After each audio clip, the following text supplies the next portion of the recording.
Okay, so first of all, welcome. I welcome everybody to the fifth Prerna Circle. So before we move on to the session, I'd like to give a kind of an objective of why we are doing the Prerna Circle. I know we have talked about this before, but I think it'll be a good place to start. So the Prerna Circle is imagined and designed as a knowledge sharing platform, which will help us in reflecting, discussing different aspects of the theme that we have taken, and to collectively share our knowledge, thoughts, and suggestions with each other, which we hope will lead to the mutual learning of everybody.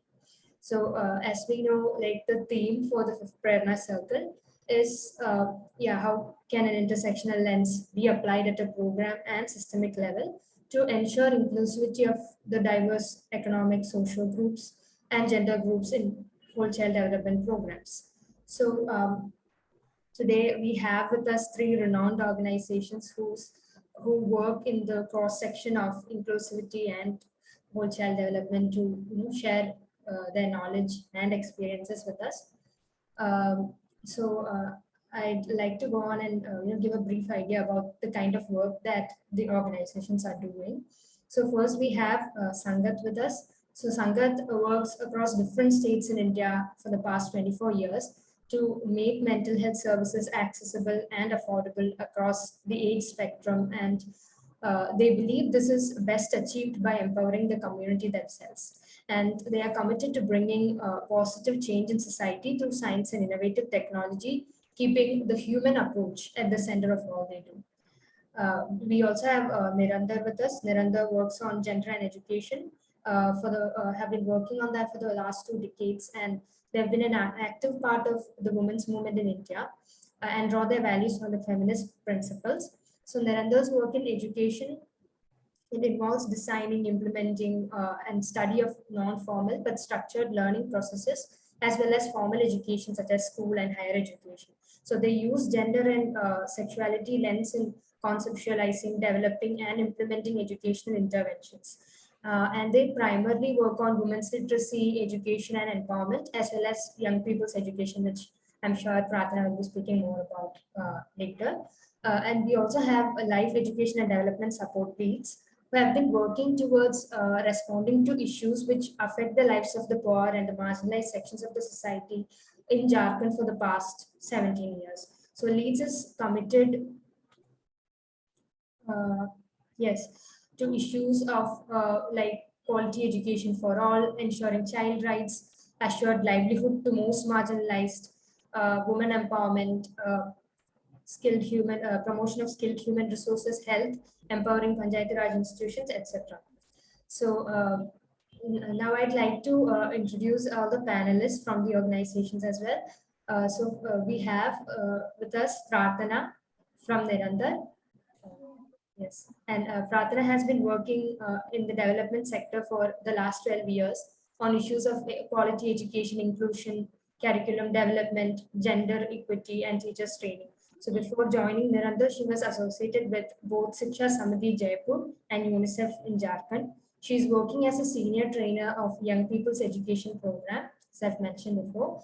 And under the Young People's Education Programs, she works with PACE and Tarang teams in partnership with different community-based organizations to provide quality education for schoolgirls. And she is actively involved in developing learning resource materials, along with building capacity of facilitators in inclusive education pedagogy and gender from the lens of marginalized communities. And she also liked to dabble in poetry and music. And she had completed her MSW from Jamia Millia Islam University. So I welcome Prarthana to the session. Thank you, Prarthana. Thank you. Next, we have Awad from Leeds. So Awad is the founder, managing trustee and director of Leeds. He has done his post-graduation rural development from Xavier Institute of Social Science and has won Best Award from XISS in 1995 for social work. He has expertise on various issues and themes like Right to Education Act 2009, National Education Policy, participatory strategic planning, organization development, the Sustainable Development Goals, right to information, environment, policy advocacy, etc. So he has various national, international exposure and has convened state and national networks like the RTE Forum, State Budget Group, etc. He's also a member of GCAP Asia and works on implementation of SDGs across developing countries.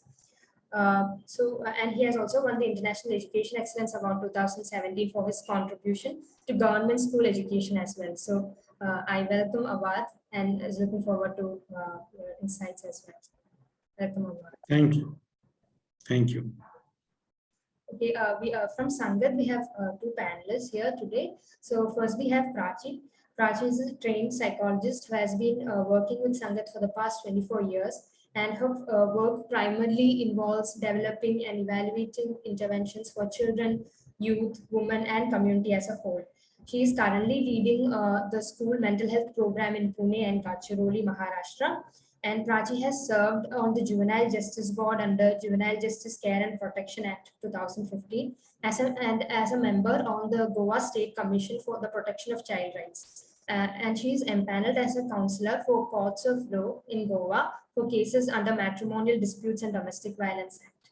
I welcome Prachi and looking forward to your inputs in this session. Yeah, good afternoon, everybody. Good afternoon, Prachi. We also have Percy with us from Sangath today. So Percy has a postgraduate degree in psychology along with a degree in teaching with more than 2 decades of experience in the field of child development and education. She has delivered counseling services to children, adolescents, and parents in Goa through Sangath's clinics. At present, she leads the Beyond Boundaries project under Sangath's Child Development Group, and the project works with schools to create sensitive environments and provide the key stakeholders with knowledge and skills to create enabling classrooms. She has coordinated with State Nodal Agency Center under the National Trust for Welfare of Persons with Autism, Cerebral Palsy, Mental Retardation, and Multiple Disabilities under the Ministry of Social Justice and Empowerment, and has led several statewide campaigns in Goa to raise awareness about intellectual disabilities and neurodevelopment disorders such as autism. So I welcome Percy to this session and looking forward to your inputs. Percy. I think it was on mute. Yeah, welcome, Percy. So before we go ahead, I think like giving an idea about how this session is structured will be helpful for everybody. So I think initially what we are looking for is to understand what the panelists are looking forward as nuggets of insights from this session.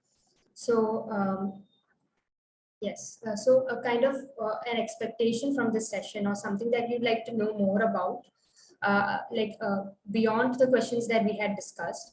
So if there is something about, experiences on ground that you are interested to know about, or any other things that you expect from this session. So we'd be doing a poll to understand, the kind of expectations that you would have. Secondly, we'll be going through the 3 main broad questions that we had discussed before also. So we'll be looking at questions on, firstly, we'll be looking at the question of value of designing the whole child development programs with an intersectional lens. So for this, each panelist would be from each organization would be speaking for 8 minutes, and then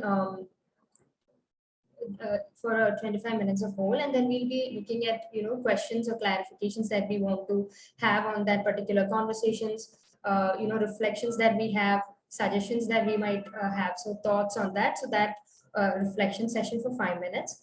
Secondly, we'll be looking at this question of the role of participatory programs in building inclusive education systems.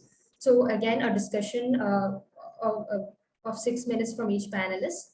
And reflection, as well as raising questions, insights, and thoughts for 5 minutes.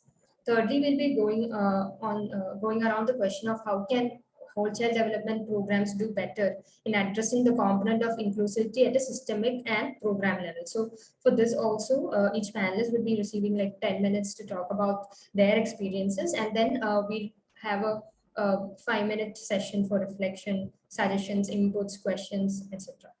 So that is, and then finally we have 10 to 12 minutes for a discussion about the questions to raise about the whole session, whatever thoughts and inputs, insights that you've received from the discussion. So that will be happening towards the end. So maybe we can go ahead with the expectation setting. So I'll share this poll with you on chat. So I think that will be helpful.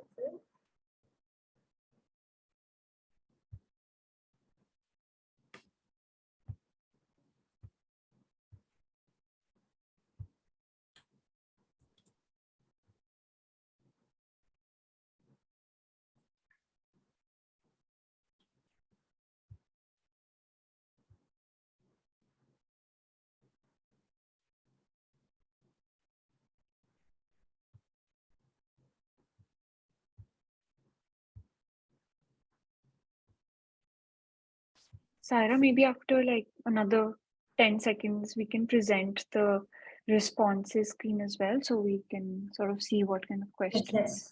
folks want to answer.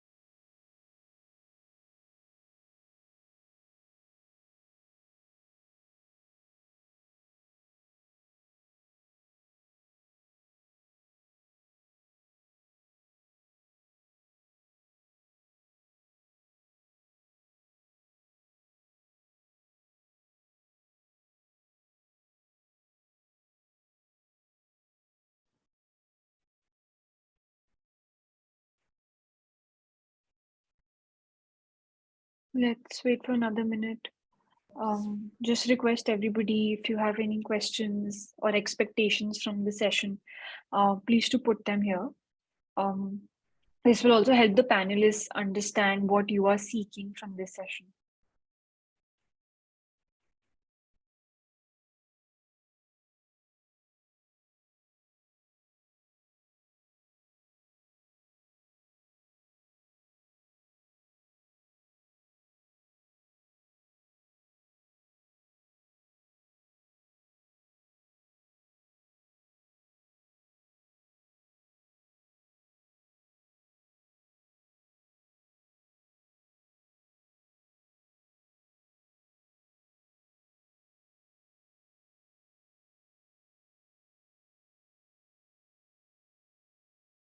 Awesome. So I think these are broadly three things that we are hearing. Okay, there's another one.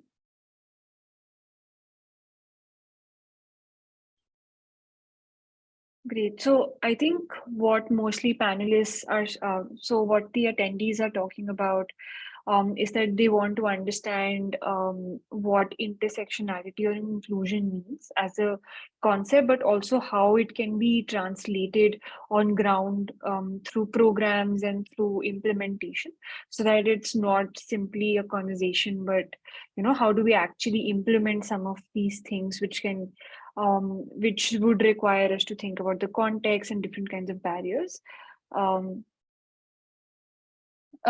Sure. It'll also be very helpful if anybody wants to unmute at any point. You can raise your hand and speak. So, Avad, it's actually, thanks for pointing that out. And we'll just take this opportunity to let everybody know that it's a small group discussion. So, please feel free to unmute and share your thoughts at any point. And you can use the raise hand feature or the chat as well in case you'd like to. And lastly, I think the attendees also want to understand a bit more on, what does holistic development in terms of child psychology mean, like, what kind of maybe phases a child goes through, and how do different kinds of enablers can come into picture, be it school, family, and society. So maybe we can tie that to the intersectional lens. So Yeah, I think broadly, these are some of the things that today people want to understand. So panelists, it'll be helpful if you can take a note of some of these and bring them up in your conversations today. If any of these also are not covered in your presentations or discussions, we can come back to these at the end of the session during the Q&A. But yeah, I think that's somewhere we are starting from. So, Saira, do you want to go to the first question in that case, if nobody wants to add anything at this point? Sure, Pradishta. Thank you. So we get now we have an understanding of the broad expectations that the attendees as well as panelists have on questions that they would like to hear more about as well. So maybe we can go ahead to the first question. Firstly, would like to know more about the value of designing whole child development programs with an intersectional lens. So, what are the different groups that that one has to keep in mind while designing programs so that it caters to the diversity of geographies, because the intersectional lens also would vary with respect to the geography that one is working with and is designing the program for. So it would be essential to understand this. And also we'd like to know, the different modalities which you engage with to bring these issues of intersectionality and diversity in your programs with respect to capability building, research, so how it happens in that sense as well. So maybe Abad, you'd like to go first? That's fine.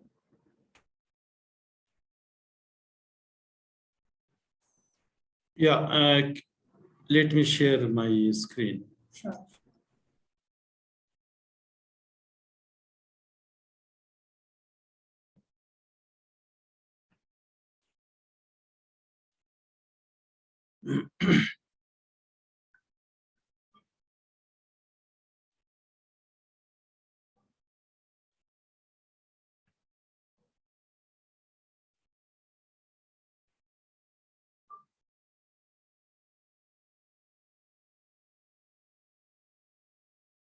Is it visible now? Yes, Yes. we can see. Yes. Right. I have just given a thought, and before going into the presentation, I would like to share a few points of new education policy, which speaks much more about holistic development of a child. So the first document which agree, and in the preamble, it has mentioned that the 80% of the brain development takes place by the age of 6 years. This is one area which the document has agreed. So later on, I will take up the issue why I am highlighting here. Then 2.6 crore children are out of schools. So if 2.6 crore children are out of school, so it's a big question for the government of India, state government, and the social actors like us, that what we are doing and what we should do for the holistic development of a child all across the country. Then it also agreed that teachers' number and qualities are not adequate. Nutritional support and preschool education support should be at par with the global standard, which is not at this moment, it is not at par with the global standard. Then all stakeholders should come together for holistic child development, and regular assessment and feedback and compliances are required if we need to, if we plan to develop work for the holistic child development. Then there is in the whole document at the end, is I mentioned that we want to make our people a global citizen, having Indian cultural ethos, and equipped with all technicalities and internet and global protocols to global systems, so that a person can move as a good human being all across as an Indian. So that is the whole thought or vision of the new education policy. Now, I've taken some of your questions. It's the value of designing WCT program with an intersectional lens. So leads mostly we are working. We are there is a background noise. All right. So leads works with scheduled tribes, which are mostly the one of the most backward community in Jharkhand, and altogether 26% of the population constituted by scheduled tribes in Jharkhand, in scheduled caste. There are also almost 12% of the population belongs to this group, and they are also very poor, and their children are only dependent on the government schools. Then economically weaker section all across the caste and creed. Then children with a special need. So these are the four major sections with whom we are working in Jharkhand, all across 6 states, but mostly our focus is on Jharkhand and Bihar. So how we respond to this? So we have developed a module, which is we have given name that learning appropriation and mapping progress in schools. So these tools we have developed while going through the experience and including in facilitating the inclusive system of a school education, Anganwadi, etc. So that I would like to share here. The core component of the whole this module is, this tool is the school development plan by the school management committee, and how it works, what it delivers. I will share in the next slide. This is the all about what I want to share in this with sorry.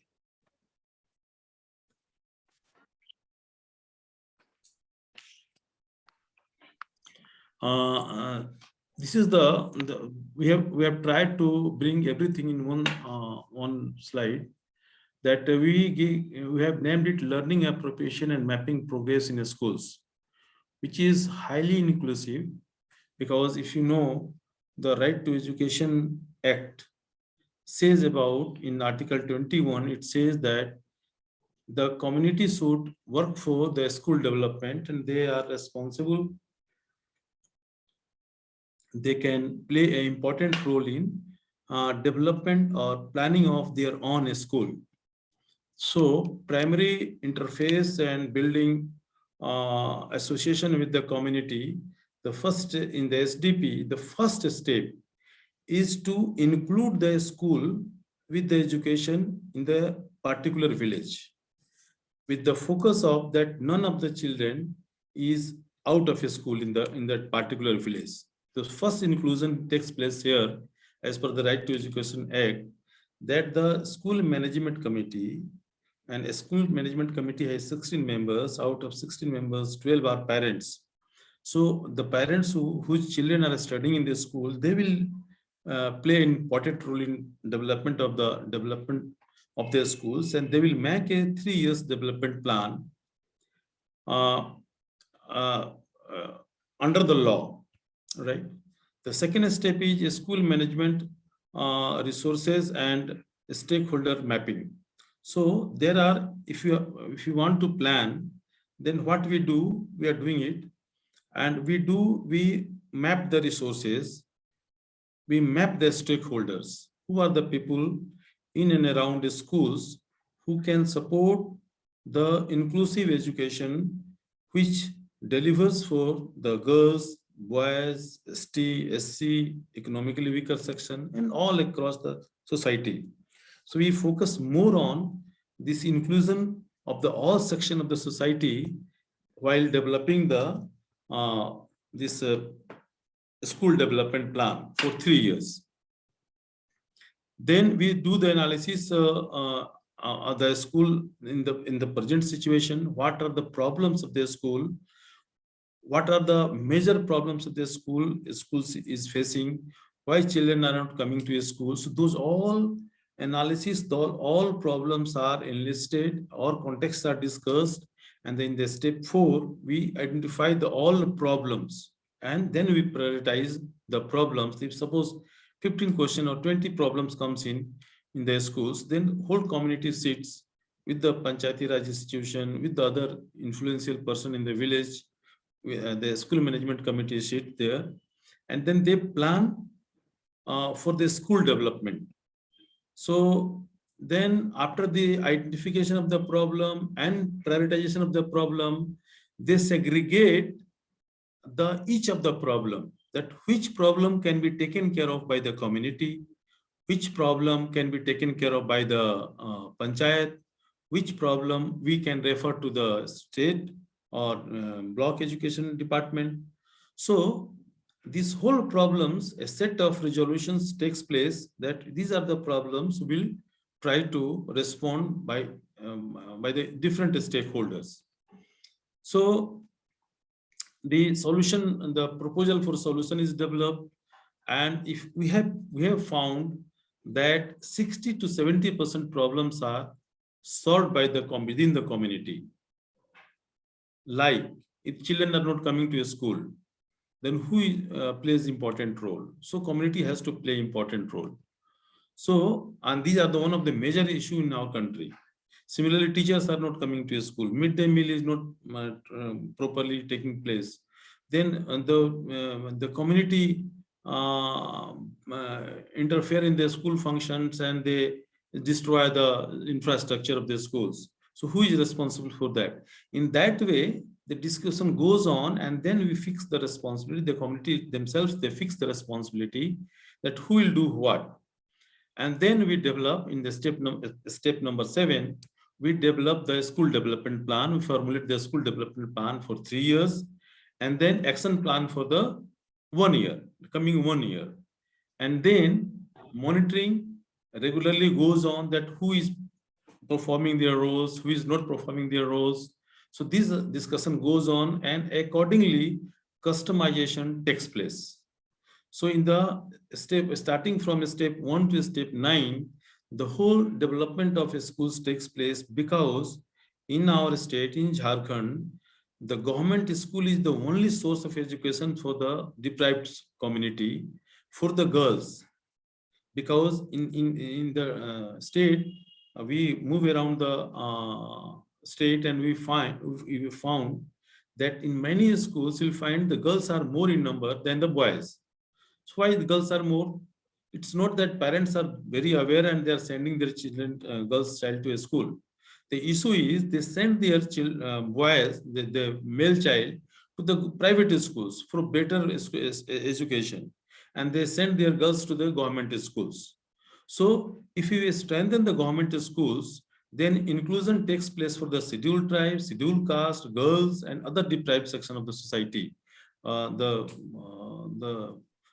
primitive tribes people, they all are dependent on the government schools, and that's why Leeds opted to promote, to develop, to realize the Right to Education Act and new education policy in the government schools.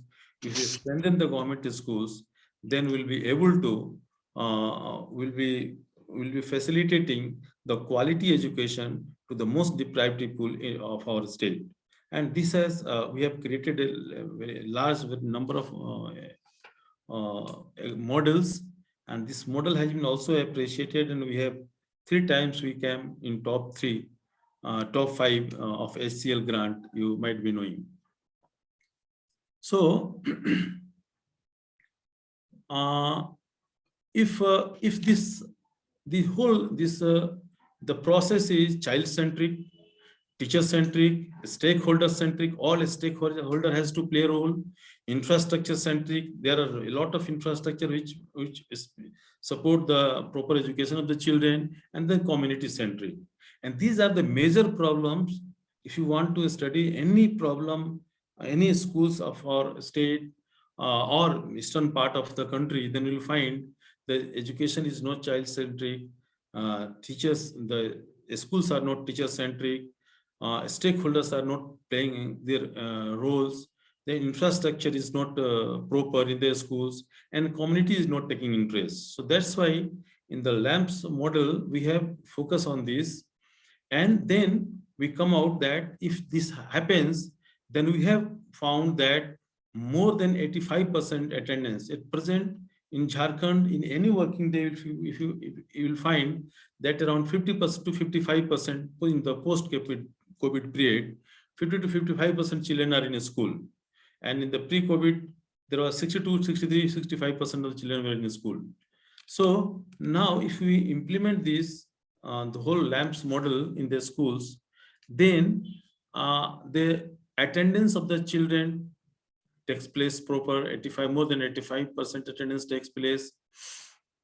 Quality learning level goes up because there are regular classes, regular intervention of the different stakeholders, and everybody keeps close eye on the performance of their school, their children, the performance of the teachers, the regularity of the teachers. So these all things takes place.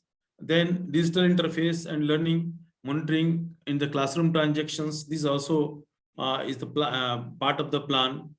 Then diverse learning, under the Right to Education Act, there is a provision for diverse learning from the context, from the teachers, from the other sources. So this also ensured through these models. Then a proper attendance of the teacher, quality of the teacher, use different pedagogic approach to teach the slow learners, to teach or to facilitate the people of the poor community having no any coaching arrangement in their house. So then methodological approach, the use of TLM also takes place. Then community mobilize local teacher in case of there is a deficit of teachers. So teachers' own segment of the teachers, which is addressed by this model, and this model also empower teachers, facilitate teachers, sensitize teachers to play their roles and perform as per the norms, right? Then the stakeholders also play. There are a large number of stakeholders like BRP, block resource person, cluster resource person, PRI, SMC members, block education extension officer, Gram Sabha, retired teachers. Then all these stakeholders, they become active and they support the school activities. And in this is how the school activities goes up, and it becomes a very friendly to students and very lively learning environment they get. So this is But sorry, really sorry to interrupt you, but yeah, we're sort of running short of time. So would just request if you could right, wrap up in the right, next 10 right, seconds. right, Thank you so much. right. So first two questions I will address this. After this we'll stop, and then we'll have other panelists to speak.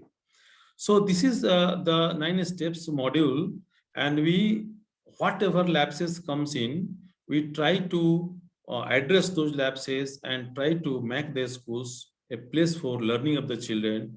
And if government schools we promote a learningful area, then we'll be able to helping the children of most marginalized people, and that is one of the major part of inclusion of the poorest of the poor or marginalized section of the society, right? So this is the first two things I wanted to share, right? Thank you, Awad. So, yeah, it was really insightful to know that, bringing this inclusive lens in government schools is like, one of the most crucial aspects for girls, especially from marginalized sections, to come forward. So, it was really interesting to know the role that LAMPS model is playing in this as well. Yeah, and the way it engages in steps. So that risks are identified, and then we move forward in the project in that sense. So it was wonderful to know that. I think I'll request Prachi or Percy from Sangath to go. Yeah, so we are audible, right? So good afternoon, everybody. I'll just put up a slide to see you can start. Yeah. But Can you see our screen? Wait, I'm sharing. just a second. Yeah. I think you might have to stop sharing. Can you see this? Yes. Yeah, so good afternoon, all of you. I am Percy here from Sangath. So basically thank you, Kishore, what you've spoken, resonates with whatever we've been, doing through our school inclusion work. And basically, if you I'm just sharing one slide here to give all of you an understanding into, what is the kind of, work that is required when one talks about inclusion. So our work primarily here started out as, inclusion. So basically it kind of came out from the push for inclusion through the CRPD long ago. And once we went into the schools, that was sometime in 2014-15, we realized that, the schools were looking for something more holistic rather than, very narrow focus on disability. And of course, the United Nations was also focusing on very holistic view of, inclusion, though it stemmed from the disability movement. And basically this whole program we put together after about, say, 5 years of work with the schools in Goa, almost more than 60 schools we worked with. And these were all government run or government funded schools.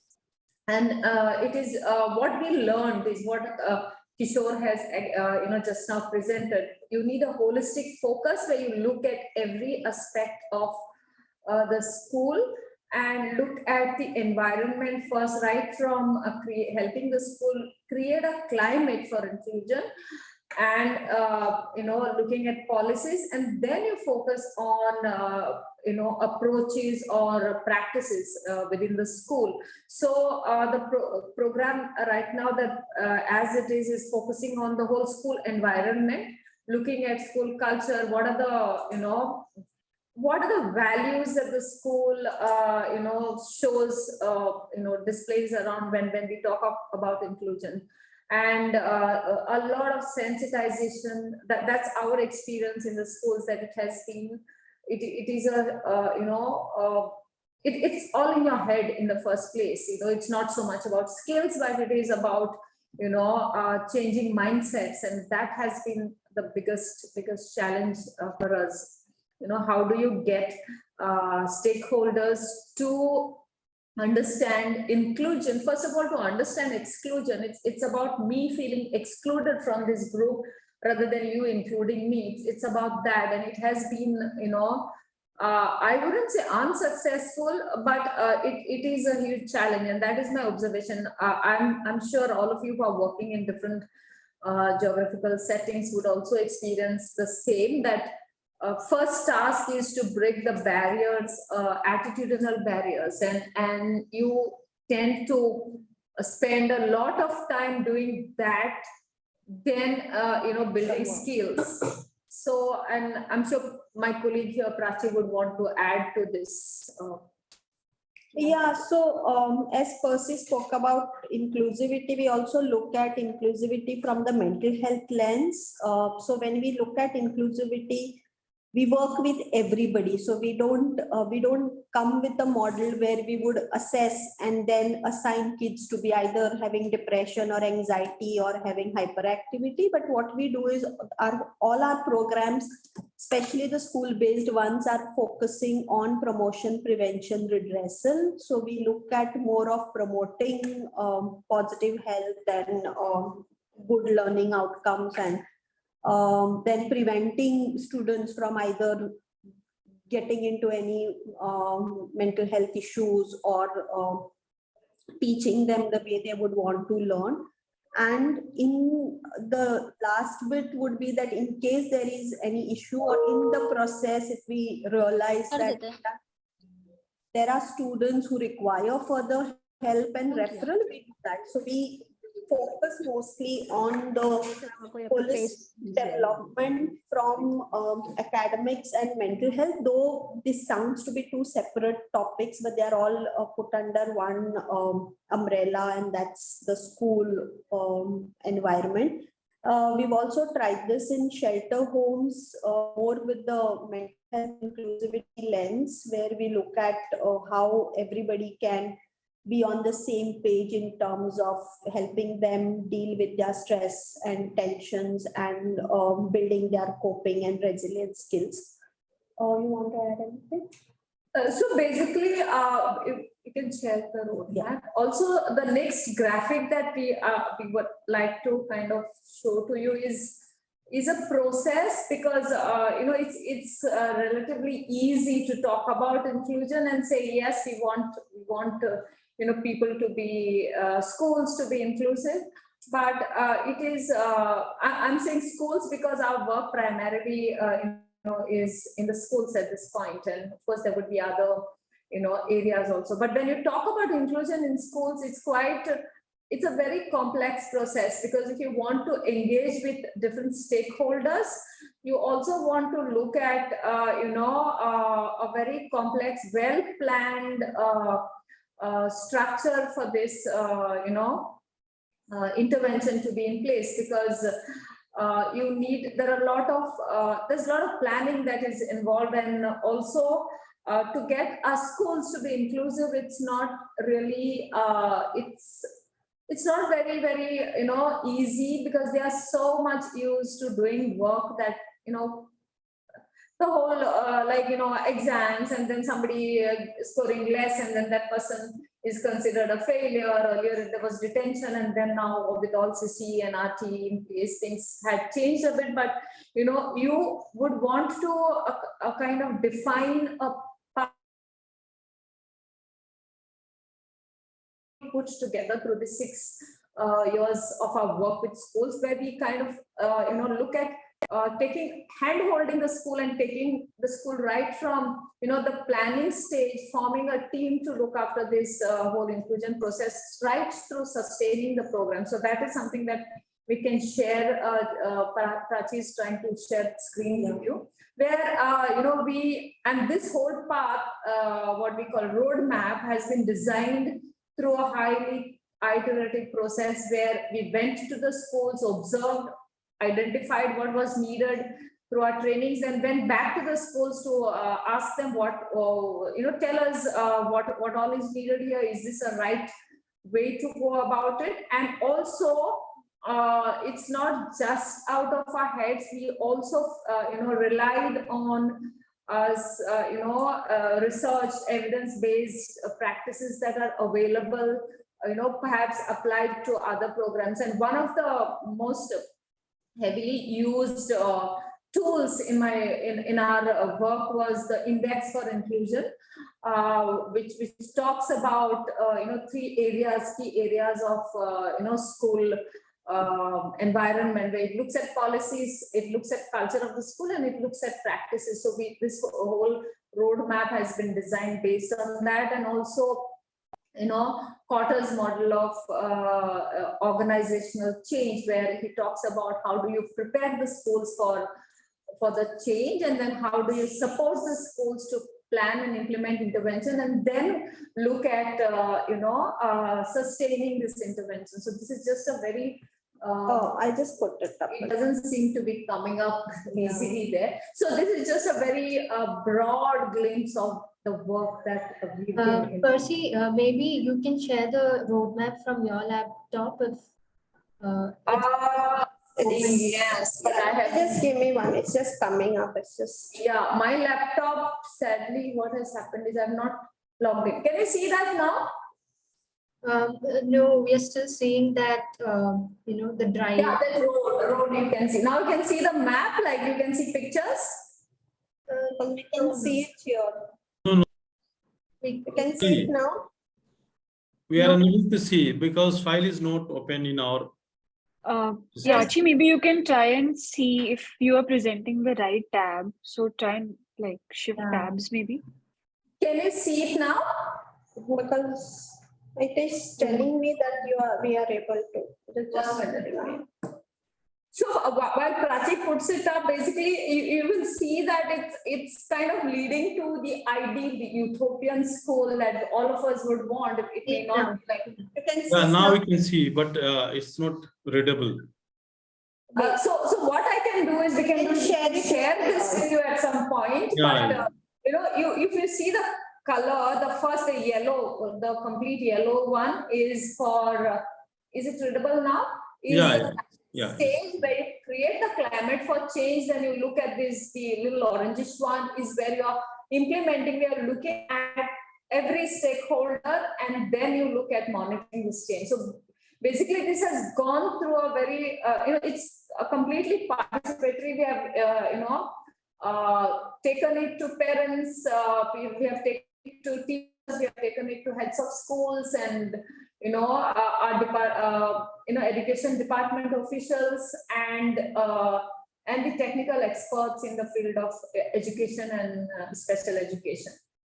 And so this is the ideal school that we would want to talk about. And our program talks not just about disability, it talks about, like all of you who are talking about quality education for all. And we've realized that, when you talk about, inclusion, there are a lot of other exclusions that take place within our schools, in terms of behavioral or emotional health challenges, just physical health issues perhaps, and often in terms of socio-cultural challenges like migration and not understanding the language and things like that. And disability is of course one aspect of it. Many teachers are still resistant to, I would put it in inverted commas, these kind of children, that is their language, but they do not realize that children who are sitting in their classrooms are also feeling excluded. So this is something that we would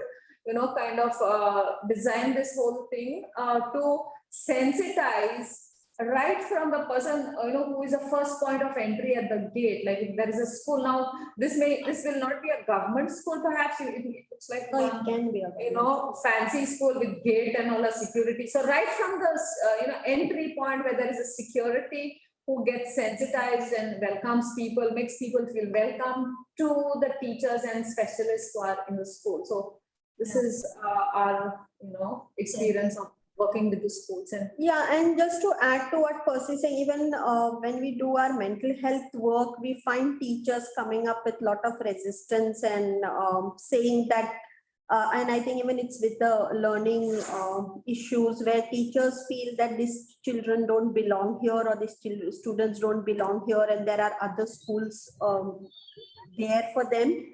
So many a times we really have to struggle trying to explain to teachers that even having children together, how best it facilitates both, maybe the ones they call normal and not normal, getting to know each other, building sensitivity. And that is what we want in our community at large, or in our society at large, where everybody should be respecting each other and being sensitive to each other's needs. And if that is not started from the school level, I don't know when it can happen. But keeping that in mind is the work that we do in terms of our school and mental health. Thank you, Prachi and Percy, for sharing your insights from your experiences. What you mentioned, like the first thing to address is, creating that environment itself, right? Like creating an emotionally secure and welcoming environment, as you have shared. That behavior or mindset change would be, the most difficult to come about, as you had shared also. The kind of language that teachers use in school, even. Like maybe normal kids or not normal kids, or these kind of children, and so on. So maybe that's where we have to start. And thanks for sharing that roadmap with us. It was really insightful as well to understand the different steps in addressing the issues. Thank you so much. I'll share it in an email as well, so that you can share it with the participants if needed. And that would be really helpful. Thank you. Now I invite Prarthana to share insights from Nirantar. I think thanks to both the speakers, and they really covered a lot of points, very important points. So I will skip those and will go forward and talk about several other issues that is very important. So I think first thing I will start that other speakers have talked more about school system and what is there in the system and how things can be changed. And when I'm talking about my experiences in Nirantar, we have started working with very young adolescent, very young people, education program where we work with adolescent and very young girls, young out of school dropout, never enroll girls. So mostly will be covering my experiences about those who are out of the system but want to continue education.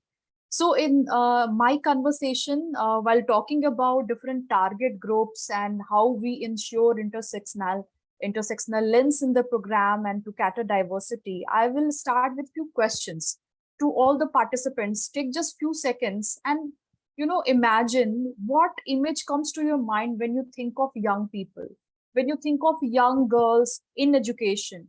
So generally, when we think of adolescent young people in education, mostly it's generally about who are in the system in the school.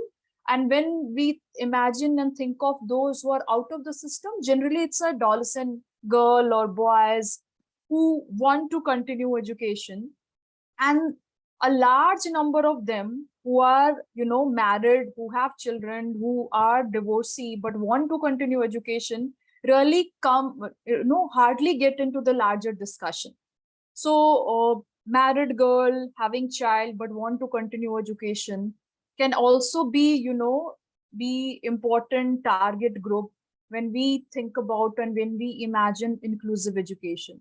So young people, adolescent, are actually not homogeneous group, largely, and what all the speakers have also talked about. So how intersectional lens capture this complexity.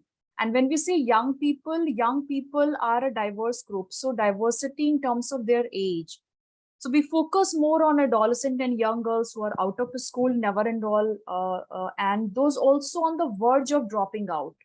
So both married, unmarried young girls between the age group of overall 10 to 21 is the larger umbrella where we focus on. And mostly these are migrants from Dalit, minority, and other different gender identities living in urban resettlement colonies or semi-urban areas and bastis.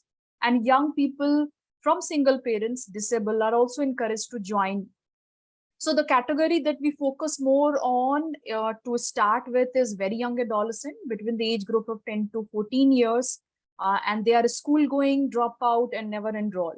And another category is that we call Parvaz Adolescent Center for Education. That is a PACE program where we work with 15 to 21 years of dropout, never enroll young girls.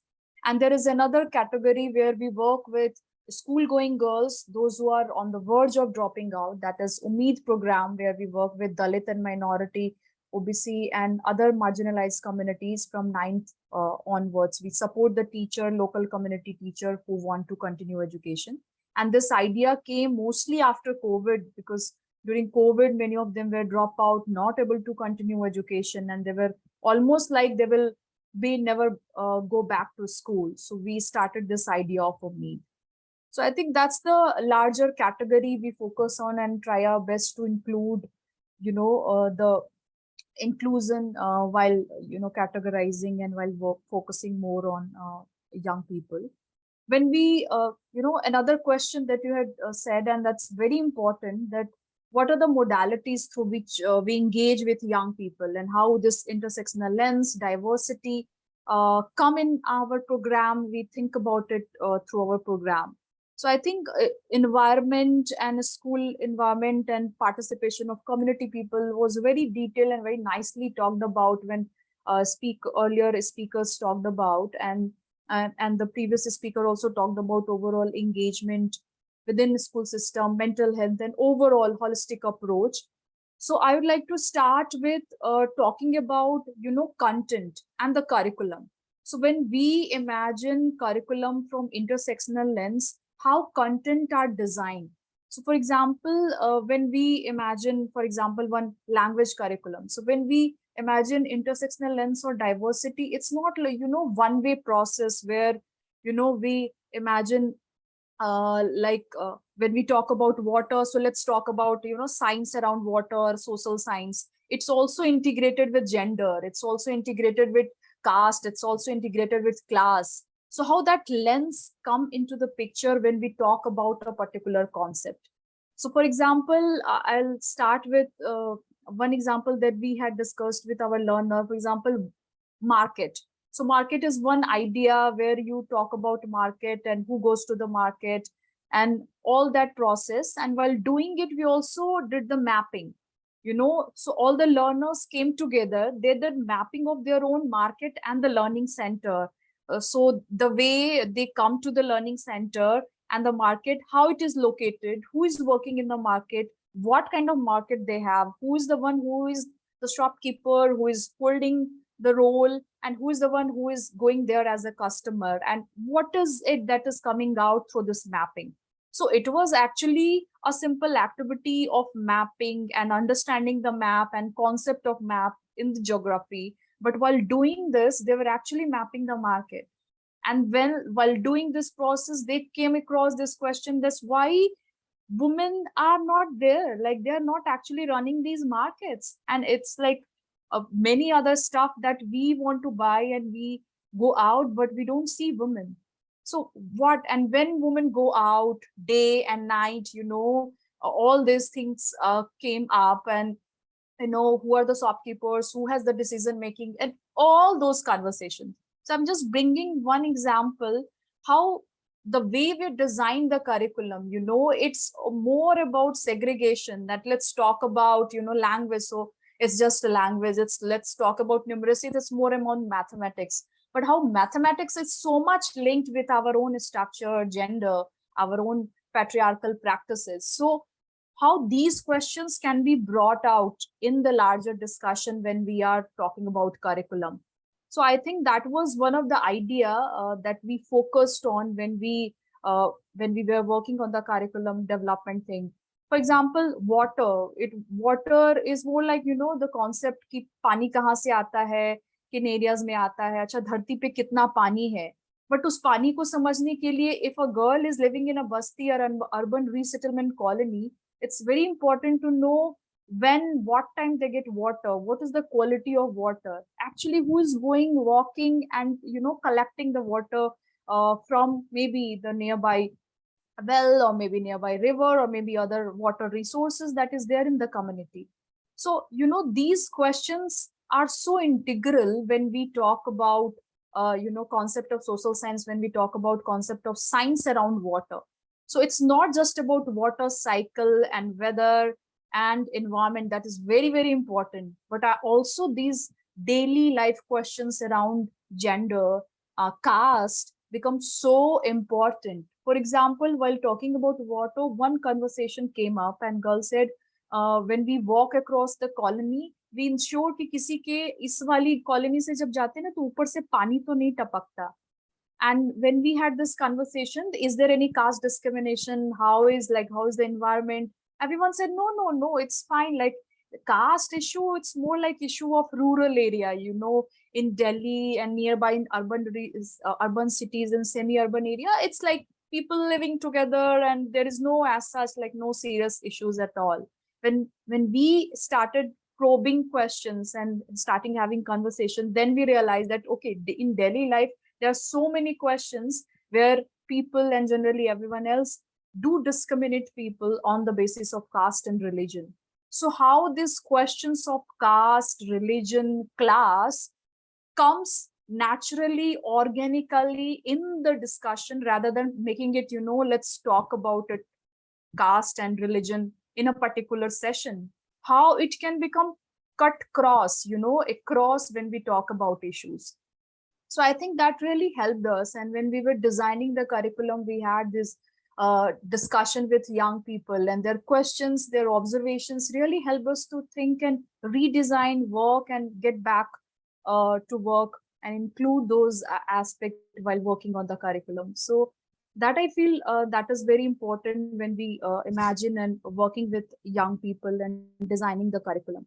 Another example, if we don't have much time, then I can talk about it later, but also the language curriculum. Generally, like who are the people whose stories are included in the curriculum, So when people from marginalized community, people from migrants, because our focus is on migrants migrating to urban areas. And when we realized, they said, our stories are nowhere. It's not there. When we go to the school, teacher said, you are from Bihar, Bengal, you belong to Jharkhand, you belong to those local places, you are not from here. And when we read the stories, we are not nowhere there in the chapters. So where we are, like that identity, crisis, that confidence and trust building, it's not there.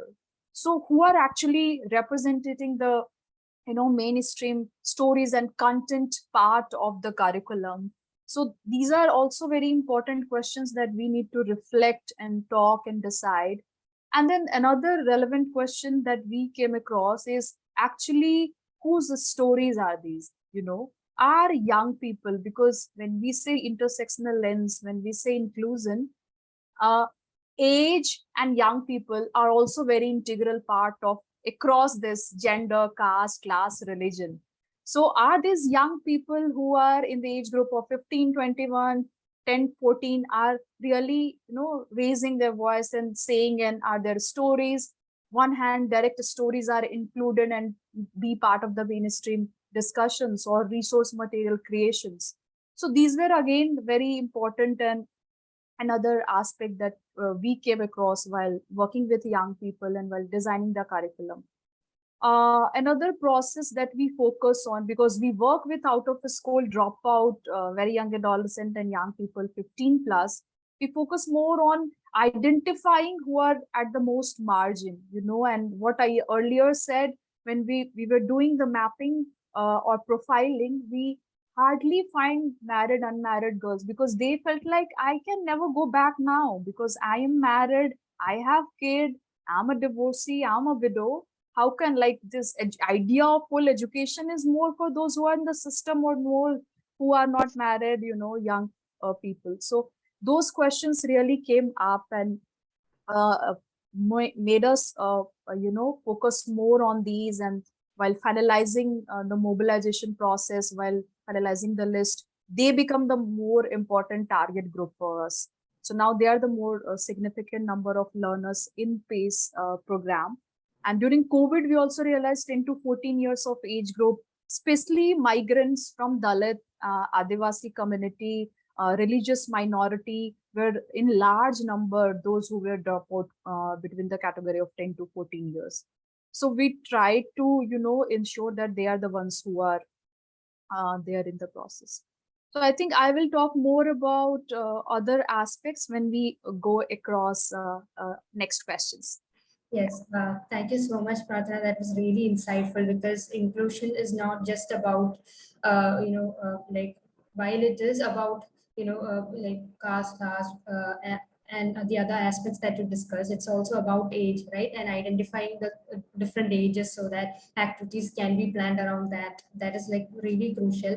And also to bring in that element of, inclusive lens in the content, who is being represented, and to engage in activities that will help them to identify, maybe self-perception itself is something, so that organically comes up in like discussions. So that is like really crucial and insightful to know, wonderful to know about that. Yeah, so maybe we could move to the next discussion. Regarding the role of participatory programs in building inclusivity in education systems. The questions are structured around that, and how, how the programs have leveraged different stakeholders to work towards more inclusive education systems, and the kind of behavior or mindset changes that you might have observed in your programs as well. Prarthana, if you don't mind, if you want to go first, you can. But before we start that, I'd also like to remind all the panelists to, about the time limit also. Yeah. So maybe Prarthana, you could go first, or if that is fine.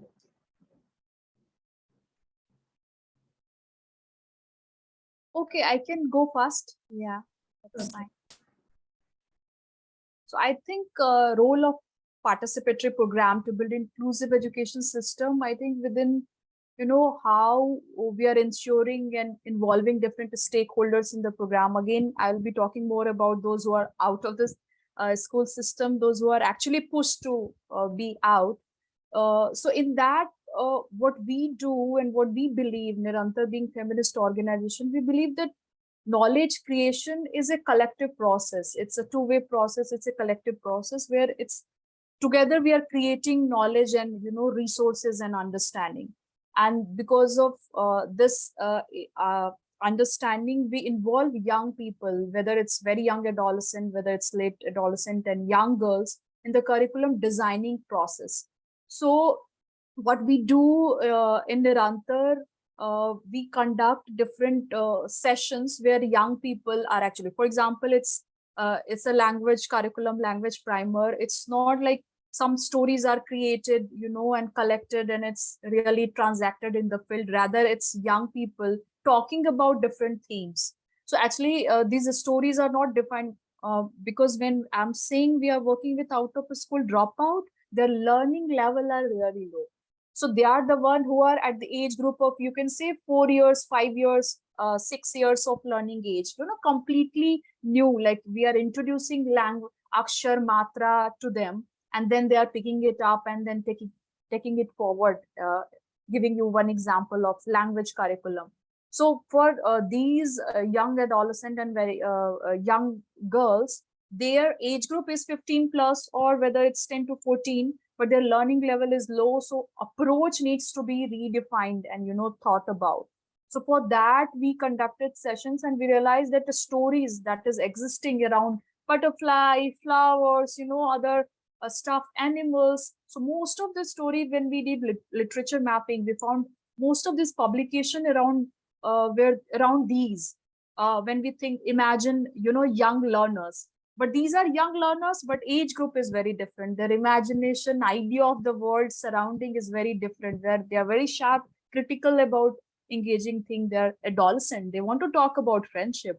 They want to talk about desire. They want to talk about what is happening in the market, So those issues are not there in the textbook, in the curriculum, what they have to read and go through. So it was very consciously decided to work with young people and understand from their own lens then what are the issues that they want to talk about. So for example, water is one of the things. I think there is Mm. I request everybody to please mute yourself. Please Yeah. continue. Yeah. So, for example, we had one session, we were story making session, and that was around bazaar market, and we narrated a story. So, personally, my idea was they are 10 to 14, very young adolescent. So, I came across with my childhood experience and my adolescent experience of market, and I started with that story, and then others had to add on, and then we had story making session.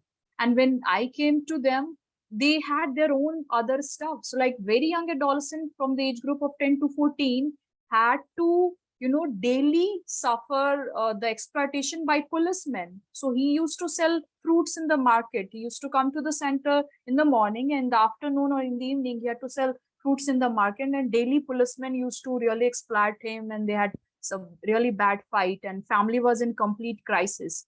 So the idea of market was that for that very young adolescent boys. The idea of market for other girl was like chedkhani, that people used to comment when she was going across the market, and then she said someone, but like she responded back and had some conversations. I'm just letting you know this very small example that's so important, how we allow and how we create a space where young people are talking about their own life and realities and those stories, and how these stories can get back to the curriculum, to the language curriculum, primers, and textbook and booklets. And through these stories, they learn the language, word, matra, and sentences making and other stuff.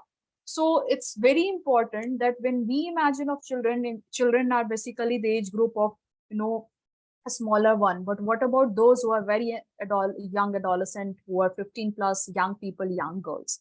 So those stories should also be there. So like they are very important stakeholders.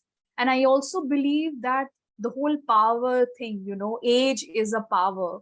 So how when we are conducting sessions, like our teaching methodology, our processes, how we are really creating that kind of environment where we recognize these young people, adolescent, as equally, someone who is experiences and coming with their own insights and journey, and to value them who they are. And again, when I'm saying young people, I'm again reiterating and also emphasizing and underlining the diversity within young people. So some of them are married, some of them are Dalits, some of them are from a particular region, Bengal or Bihar, you can say, those kind of experiences. Some of them are, minority Muslims. So how those diversity, really strengthen the discussion. So age and young people become very important stakeholder in the larger discussion. And also teachers. So again, it becomes very important that it's not centralized. No curriculum is defined, created, and finalized by someone. Like how these teachers, and most of these teachers in our program are from the community. They are having similar background, not very much trained, but we do engage with them and build their capacity to engage and work in a like participatory way. So building a capacity of teacher, and also involving teacher throughout these processes. What are their observations? So when we came across and we conducted one session, what was the reaction and feedback of the teacher? So also engaging them and listening to their feedback and observation becomes very important.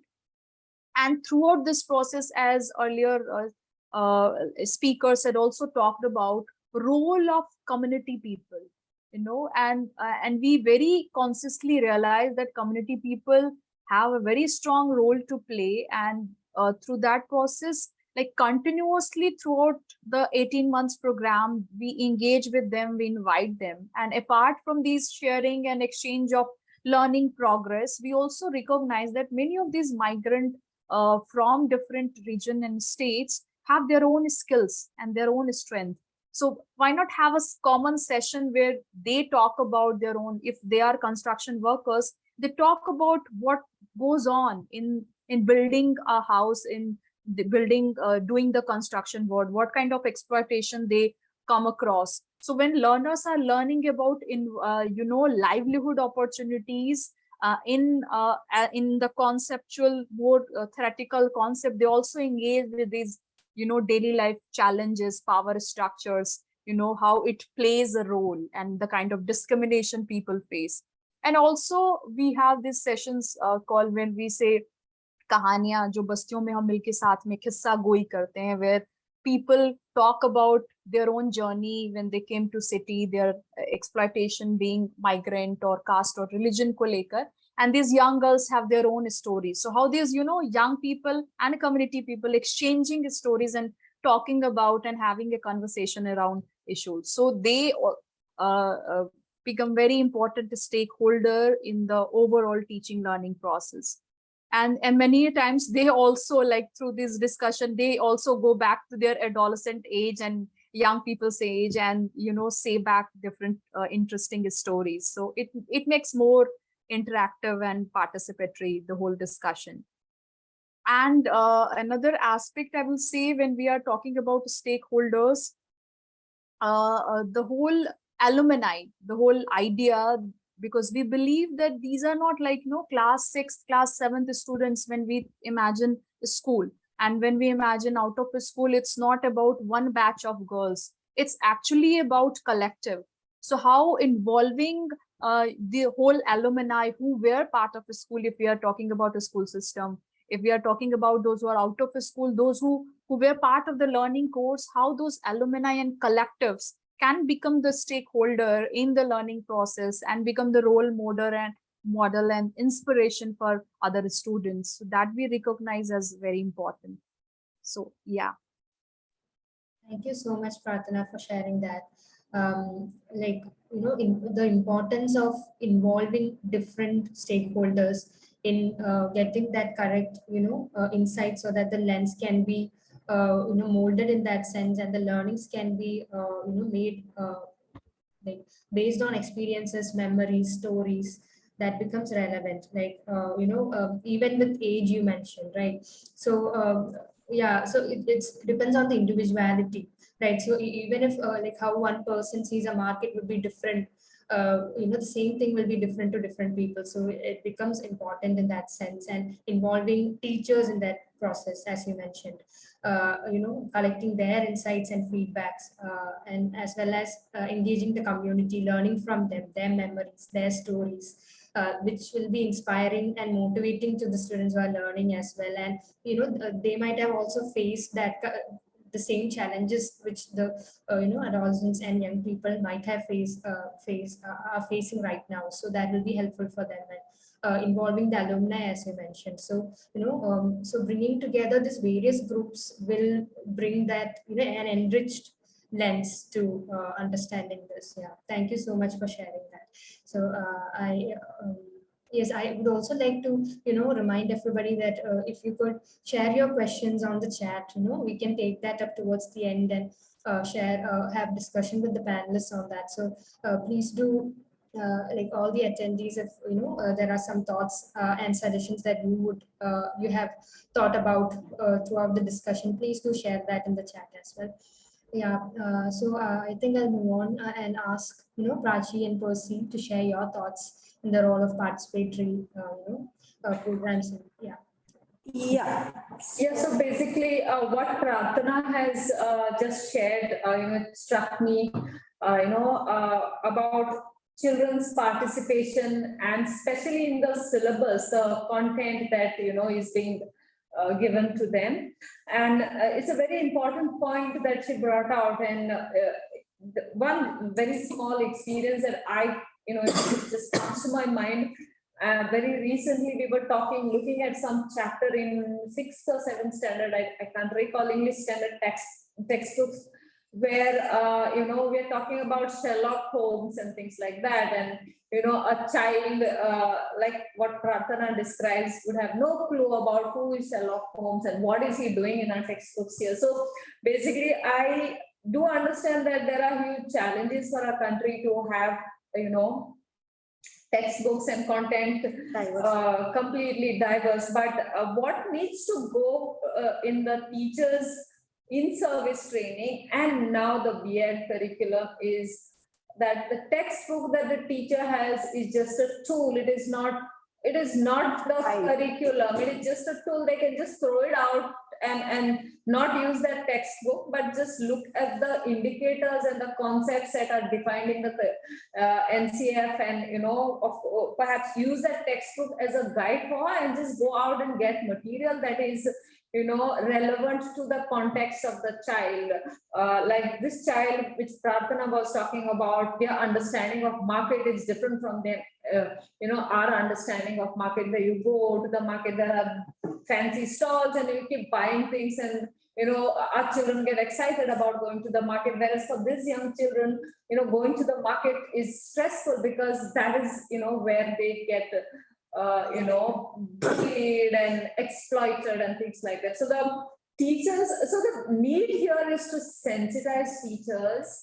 And I keep stressing here that it is not skilling the teacher is not so important, but getting her attitudes right is very important. And a lot of unlearning has to be done, especially with the in-service teachers. And it's a huge process. And I think organizations like us do play a big role in changing things, but again, the change has to come from somewhere, not just with us, but it's at a central level where, when programs are taught, these considerations have to be a part of that whole process of how do we now transfer this knowledge, this understanding to the teachers and get teachers skilled in understanding the curriculum and adapting it.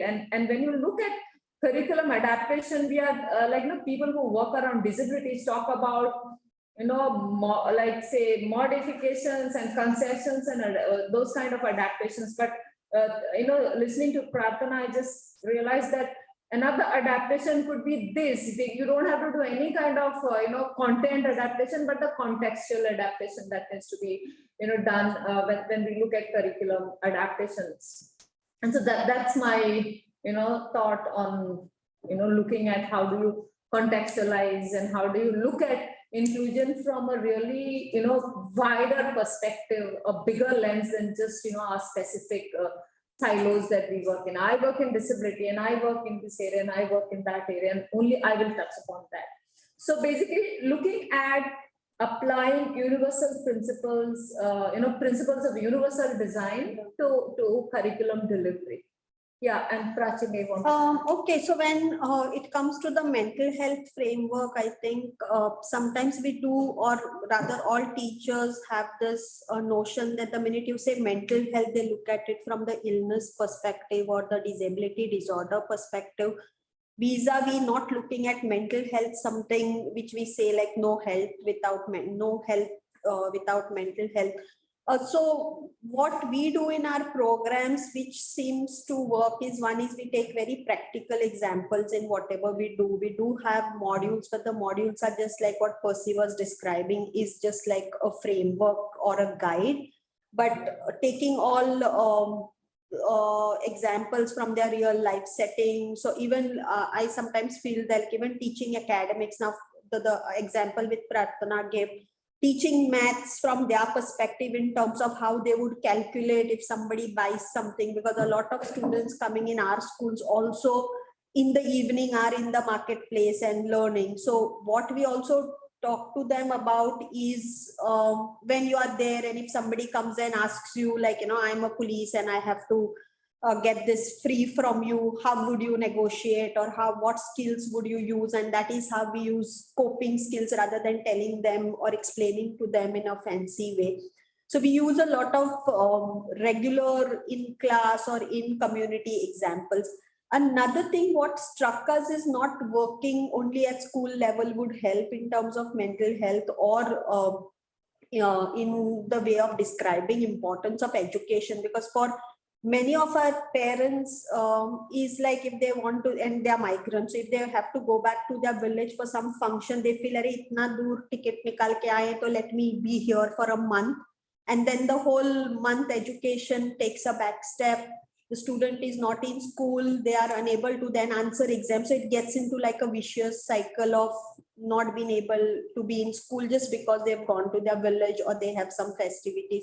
So what we also do is in our community kind of work, which we've found very interesting and we're doing it now, is we go and address the community in terms of the importance of education, why somebody needs to be in school, because we have kids telling us, we have kids, especially in our Goa schools, we have kids telling us from the coastal area saying that we earn more than you, because they are, when we have this tourist season, they are earning much more actually than what we do, because they rent out this DJ and speakers, or they are working on a shack where they get tips in dollars and pounds. So sometimes keeping them or telling them, it's like, okay, you're doing it now, but what 10 years later, will you still, whatever you earn now is going to be enough? So putting this kind of thoughts. So in the same way, asking the community, yes, your child is getting 2,000 now, but it may be enough now, but tomorrow if he's going to be married or she's going to be married and her kids, do you think this amount is enough? And that's where they realize that it is not, and that is how we start a dialogue. The same thing, even talking to them about mental health, that everybody, or rather all of us, give more importance to physical health, but then asking them to even think of tension, stress, and how best they overcome it. And many a times they have a lot of faulty ways of dealing with it, like I'll drink and I'll smoke and I'll just sleep over it and it will get over. But then putting maybe practical aspects. So all our programs or whatever we do, we look at the practical aspect. We include a lot of activity based work, because young people are all bubbly and they like more of activities rather than sitting and listening to a one side lecture and things like that. So keeping all programs which are for adolescents, designed by adolescents also, is what we follow. So whenever we design something, we use a participatory approach of going back to adolescents and asking them, this is what we want to do. Do you think this is the way we want to learn? So we follow a thing of, we do like a pilot, we do needs assessment, getting to know from them what they would want us to do rather than we telling them this is what we've got for them. Second thing, what we do is we do a lot of intervention development workshop with young people and stakeholders to get their ideas, views, and the way they want. And finally, we have a lot of peer kind of a step before we have our counselors dealing with issues where the peers are more the ones which are there with them. So they are the first line whom they would share, talk, or discuss any issues. So that they are also a very much important, but they play a very important part in all our interventions. And yes, it is difficult sometimes to work with teachers, because sometimes I feel teaching job, no hard feelings to anybody, but sometimes I feel teachers in India more for the convenience of the job, being a half-day job and getting all the school holidays along with their own kids and things like that.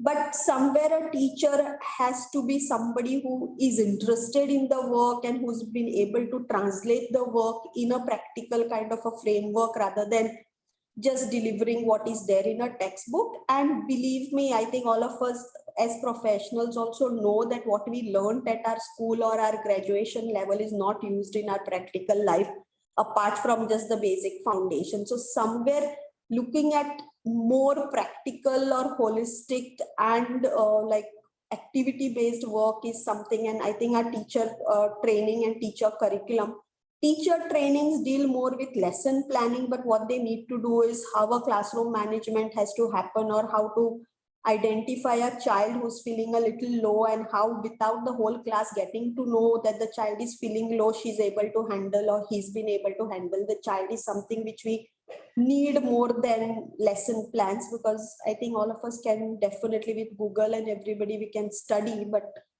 when it comes to these practical aspects is what we will do with our peers and with our friends and learn along with them. Yeah, so I mean, this is what I would say, and there's lots to talk about, but given the possibility of the time, let us move on.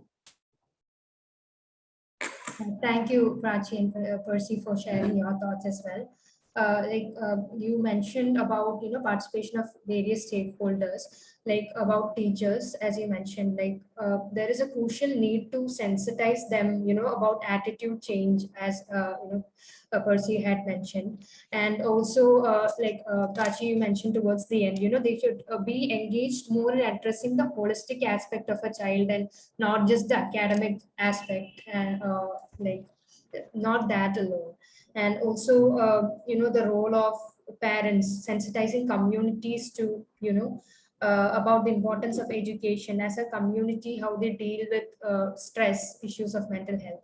So that also becomes important while thinking about inclusivity as well, and the role of different stakeholders. And finally, you also mentioned when we think about programs, it should be based on the needs of the group we are addressing, and also the role of peers in sharing thoughts. All that becomes relevant when we are thinking about a participatory approach, which is very crucial, as you have shared. Thank you for that wonderful insight. So I think I invite Awad to share his thoughts on this question as well.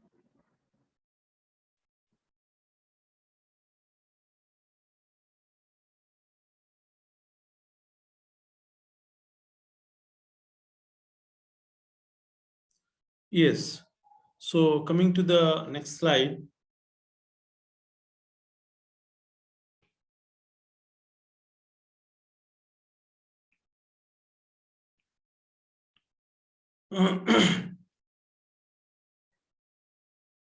As I said in my previous presentation, that we have a convergence with almost all stakeholders who are connected to the child education or child well-being altogether, starting from preschool education, Anganwadi centers, school, their safety, participation, and development altogether. This has been taken care of in our module. Then who are the major stakeholders or stakeholders of the children? So we involve them in the whole process. We'll facilitate their participation in the process, that we start from family. A lot of work we are doing with the family, so that in case of child labor, we are working on the mica mines in Kodarma and Giridih district of Jharkhand.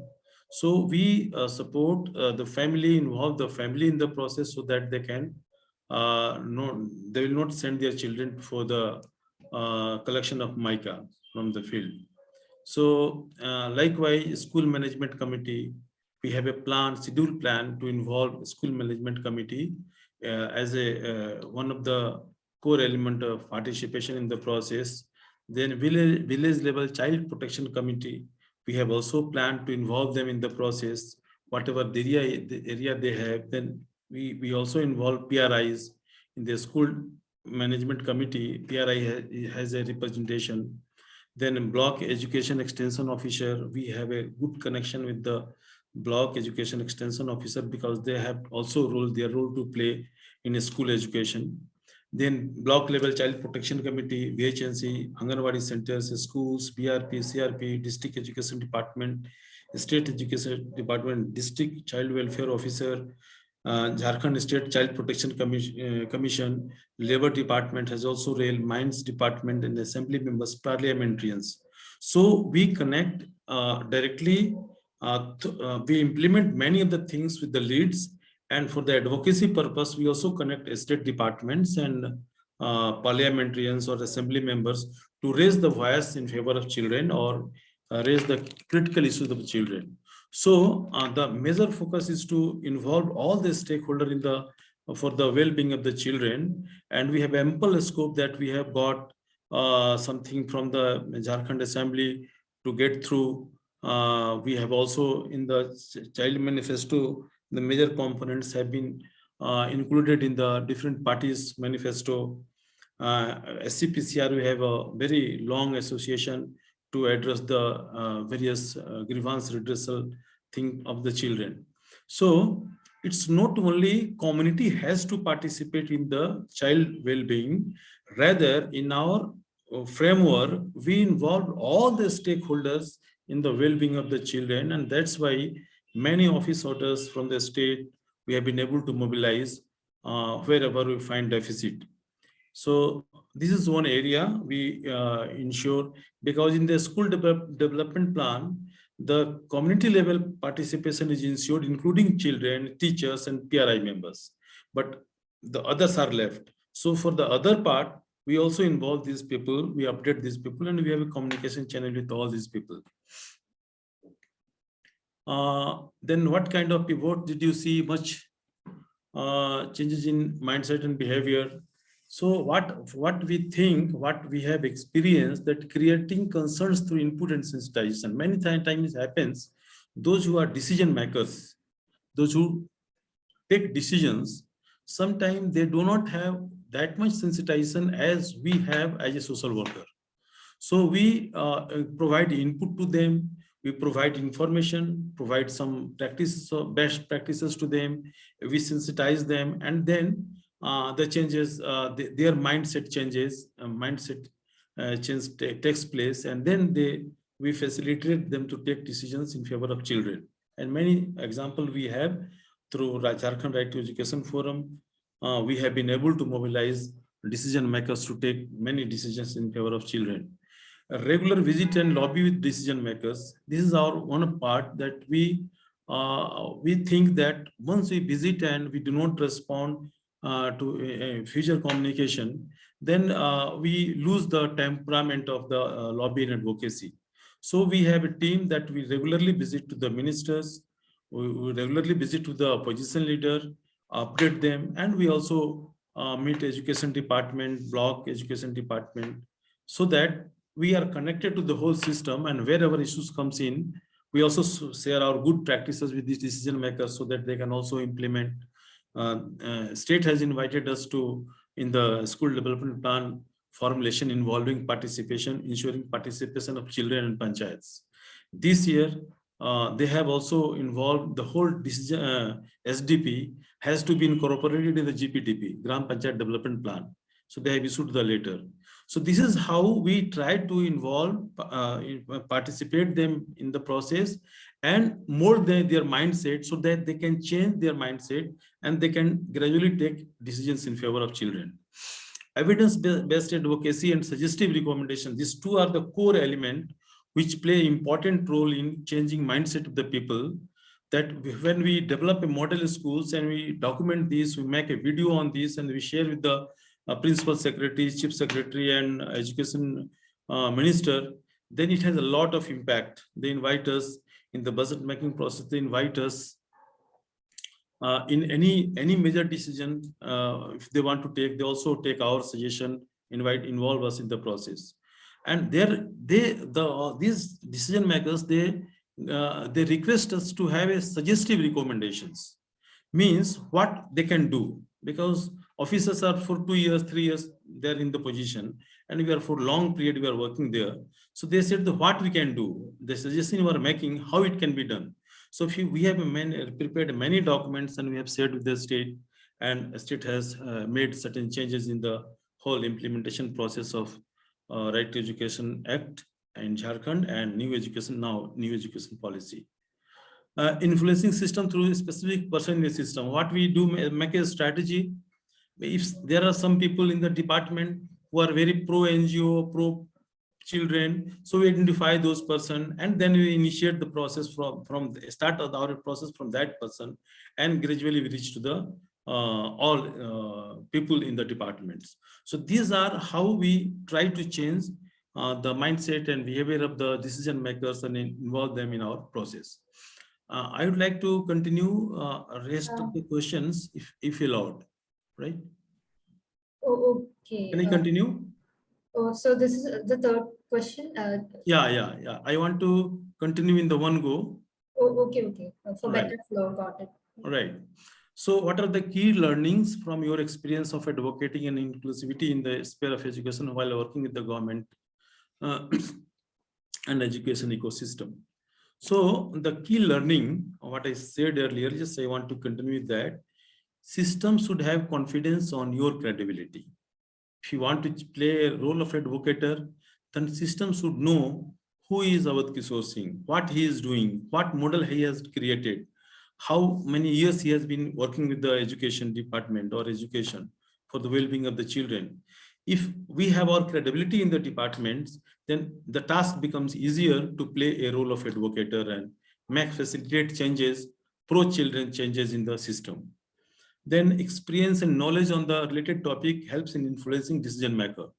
So if we have depth knowledge on the education, what right to education says, how it can help the poor people, how it can help the most marginalized section of the society. So if we go in discussion with those people, and then they realize that now they have the knowledge, they can be taken on board.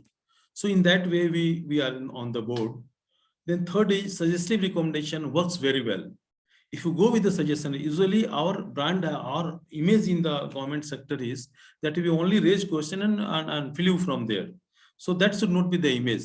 But in case of leads, what issue we raise, we also provide recommendation to the system, and changes takes place, right? Then continued visiting and collaborating with the concerned department helps a lot to the regular to have a regular interactions. So if suppose one thing has happened and after 6 months I am not visiting the departments, so that tempo, we lose the tempo.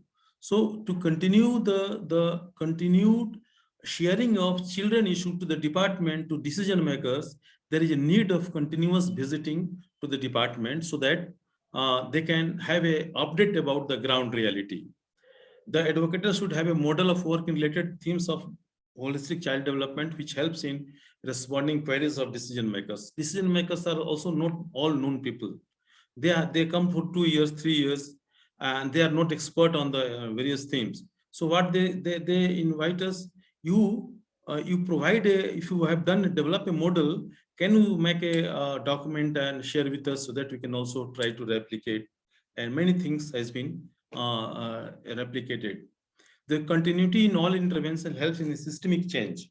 If you want to have a systemic change, then continued interaction, in-depth interaction, highlighting the issues of the children, highlighting the issues of most marginalized children with all emotion and aspiration or passion, you will be able to mold those people, and then systemic change gradually takes place.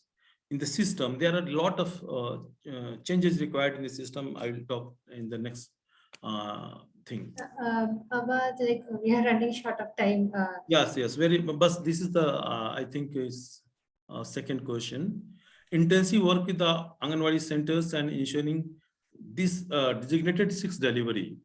So program level, what aspect we need to respond is to, first, since Anganwadi centers, 80% of the brain development takes place within the 6 years of age.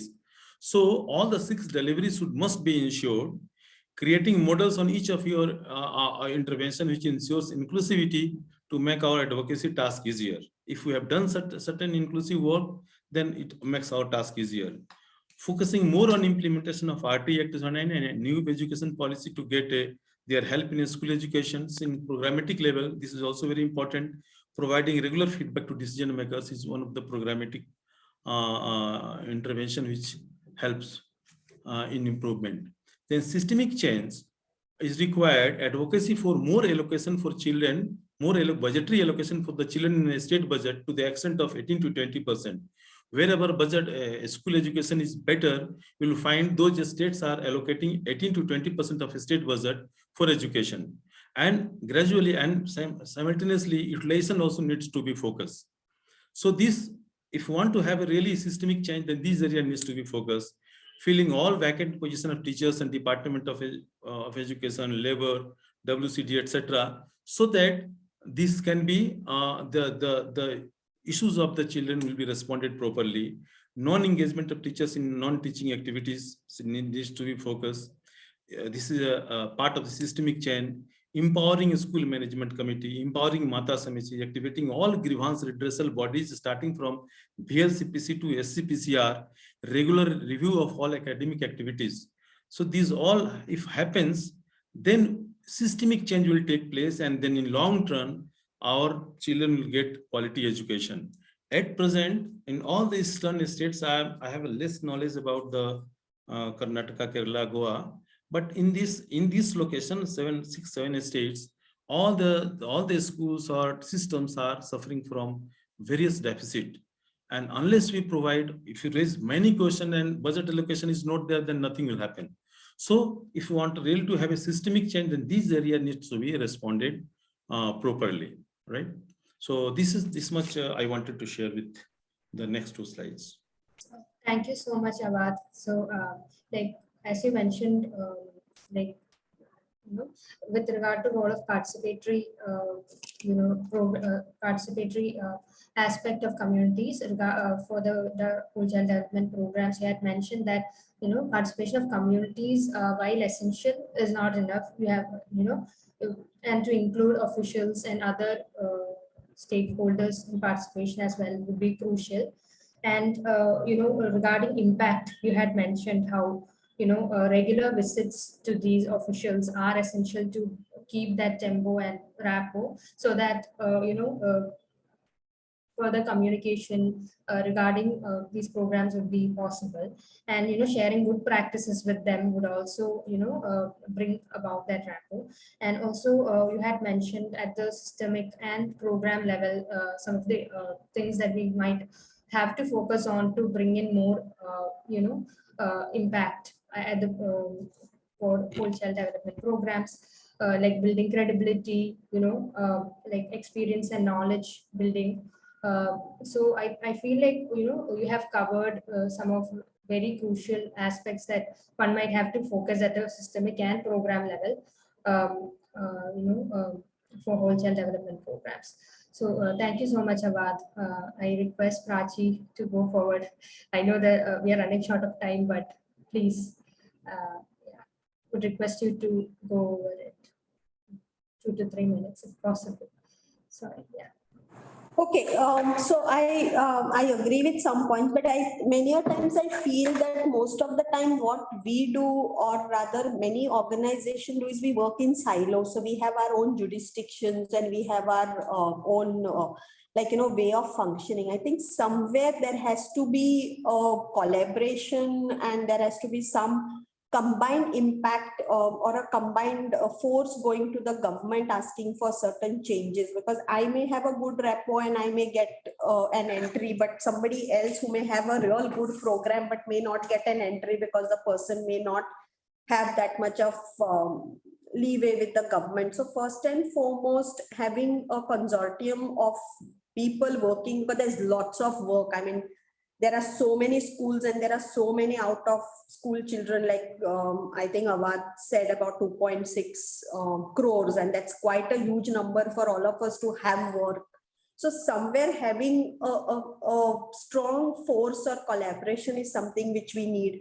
Second is, I think there has to be some intersectionality with all the government departments dealing with children. Now, all of us individually, we may have our way, but then somewhere departments need to talk to each other, because I look at it like this: mental health in schools comes under health and education, and both departments might tell me like, you go there and you go here. But if both the departments bring their forces together or even their budgets together, I think things can really be smoothened and done in a better way. The same with social welfare, WCD, or all the departments we talk about. So some sectionality, as well as some common, like maybe a committee or something which would meet periodically, and having people who are in decision-making capacities on these committees, because many a times what happens is somebody from lower rung comes there and he just says, I have to get back to my boss to get information on this. Instead of that, if you have a person who's in a decision-making capacity, who's somebody who can tell you about the funds availability and how best we can pitch it.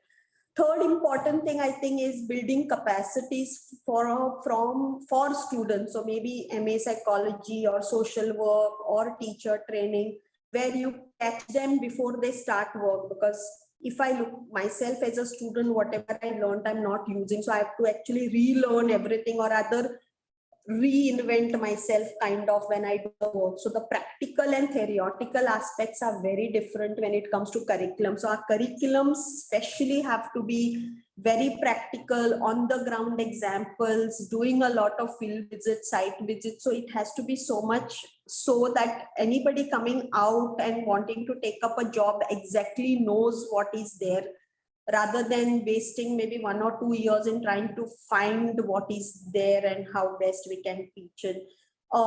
Somewhere taking all the stakeholders on board becomes very important, because parents themselves come, we don't get parenting lessons, but we all learn from our experiences. So they are a lot which would have a lot of information. One more aspect is some attitudinal change kind of work, or even performance driven work, which I would say maybe for teachers or stakeholders, even in the government department. So giving an example, maybe the education commissioner is clued in whatever is happening, but if you look at the clerks and the other people in the department, they will just look at it like, what are you talking about? So giving a simple example, a barrier-free access for them is just having a ramp, but that is not what it is. There has to be a lot of other things in place.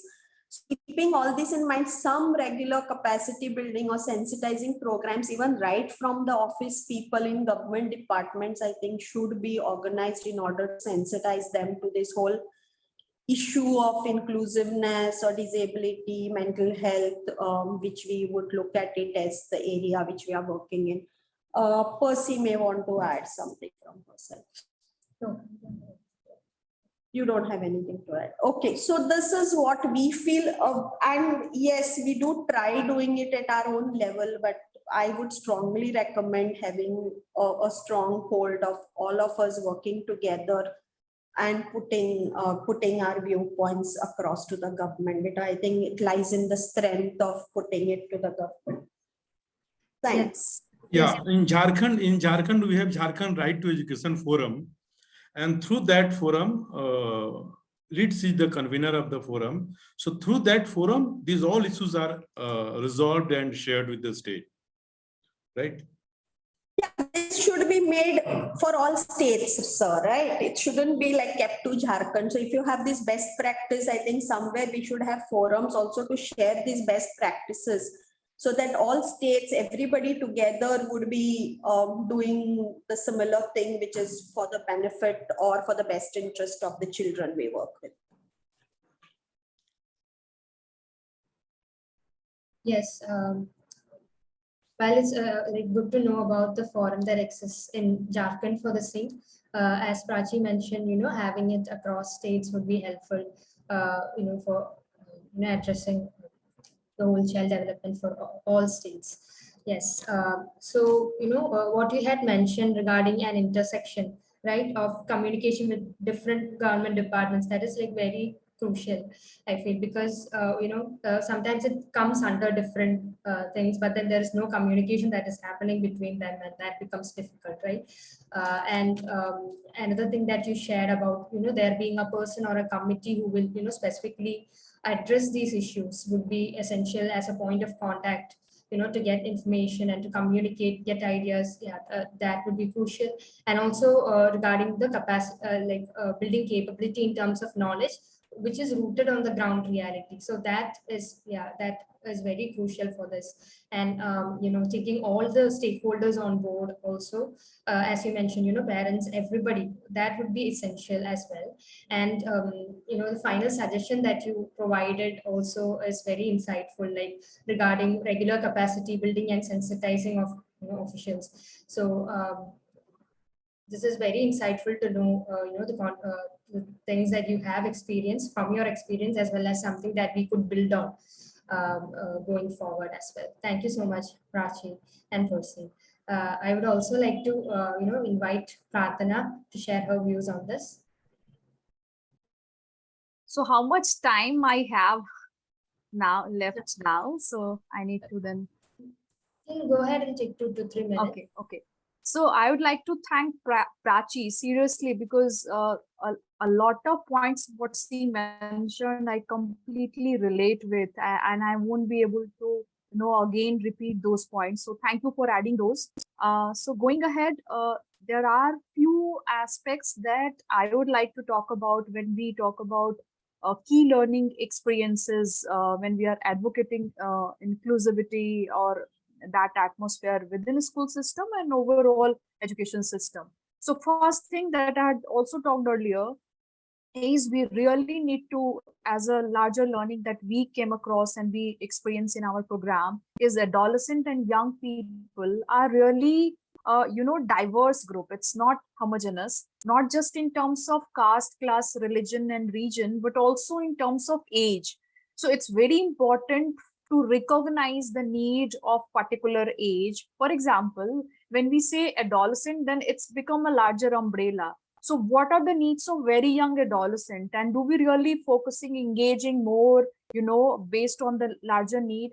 And what are emerging need of those who are 15 plus, 18, 20 years of age group? So that age specific needs to be recognized and focused when we are talking about inclusion within a school system and overall educational approach. Another thing I also felt like, and Prachi was also mentioning earlier, like both of them in their conversation, that we are in really talking in own boxes, gender and education, sexuality, then someone is talking about disability, then someone is talking about something else, and then someone is talking about SMC and community participation. So we really need to come up and, reflect, engage more on overall issues that, really important, and also to share with other organization, engage in networking with other organization. So while working in the centers, while working with the learners, we also recognize that issues of disability, it's not like just government will provide the infrastructure and everything will change. But what about the small steps that can be easily implemented, but we don't think about it? For example, if a learner who is disabled won't be able to walk and we are organizing picnic, so what are the different, activities, games that are designed and planned? So how we are, start thinking about different learners and their own specific needs when we are engaging. Again, about the classroom transaction, the traditional approach of the classroom. Imagine a classroom where desks, table and the blackboard, how engaging it is with all the diverse learners. So that kind of whole setup, like questioning and revisiting the school setup, that needs to be there when we are talking about the key learning. And also while working with the learners, especially during COVID, we realized the importance of mental well-being. And because a large number of learners, our teachers, facilitators, they all had like several issues of mental health concern, and mental well-being became the important part of our overall engagement and curriculum design.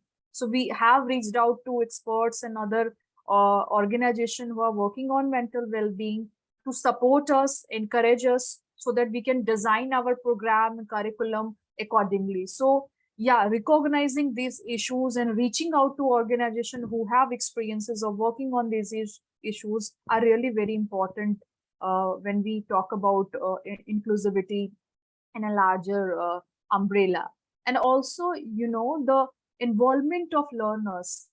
In the beginning, again, I was talking about this, that involvement of learners, teachers, facilitators becomes so important, and it really changed the way we look at curriculum stories and our engagement with so lived reality and the approach of young people, how young people, adolescent look at particular issue is very important to document it and include it in the mainstream discussion, in the classroom discussions, in the curriculum, in the teachers training as well. And also creating space for collective sharing, larger collective sharing, where community people are not just coming to the school to participate as community people, but also sharing their knowledge. They have their own knowledge and expertise, how these can help learners to engage and understand conceptual issues, and can be a intergenerational dialogue between these two different categories, and community become integral part of the overall education system. So these are core areas that we would like to focus on. And then again, the teachers training design and teachers training module, is it really from intersectional lens? Because theoretical understanding and the practical examples becomes very important. So we do believe that teachers and facilitators, they also need to locate themselves in the whole discussion, where how do they relate what they did when they were young and adolescent, their own experiences and reflections. So those become very important. Yeah. Thank you so much, Prarthana, for sharing those insights. These are really useful and wonderful to listen to. You had reiterated about the diversity, not only in terms of caste, class, gender, religion, and region, but of age, which again is a very crucial thing to keep in mind. And and also this point about not working in silos, but coming together to address larger issues, and taking inputs from each other, learning from each other becomes important, as you suggested. And also doing the small things, like even if it's not large, like infrastructure or anything, like small things to make sure that everybody's needs are addressed. For example, regarding restructuring a classroom, or addressing the classroom in a specific way, etc. And also you talked about including the lived realities of adolescents and young people while designing these programs, and keeping in mind insights and experiences of the community members. So these insights that you shared are really crucial to keep in mind when one thinks about inclusivity in any sense, right? So thank you so much for that, Prarthana. I would request everybody, all the participants also to put questions in the chat. Maybe we can I know it's over time. Maybe we can take one or two questions and, have a discussion from the panelists. So it would be great if you could unmute and ask also. Yeah, or share in the chat. That would be great.